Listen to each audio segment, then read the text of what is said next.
অসুস্থ বউ মারা যাবে জেনে তার স্বামীকে জিজ্ঞাসা করলো, আচ্ছা আমি মারা যাওয়ার কতদিন পরে তুমি আরেকটি বিয়ে করবে? স্বামীও বলে দিল, যতদিন না পর্যন্ত তোমার কবর শুকিয়ে যাবে না ততদিন আমি বিয়ে করব না।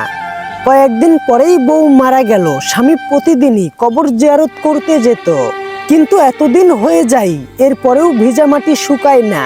স্বামী ভাবছে এটা কিভাবে সম্ভব। একদিন কবরের পাশ দিয়ে স্বামী হেঁটে যাচ্ছিল।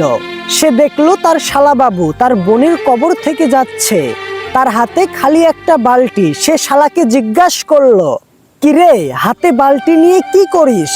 শালা বলল, আমার বোন মারা যাওয়ার আগে আমাকে বলে গেছিল প্রতিদিন উনার কবরে পানি ঢালতে, এতে বুঝি আমার বোনটা কবরে শান্তি পাবে।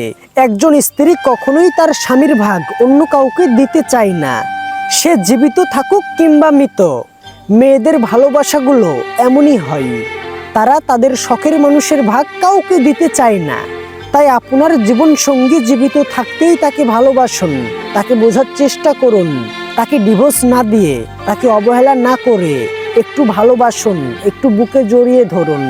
তবে দেখবেন সে আপনাকে এক আকাশ সমান ভালোবাসা দিবে।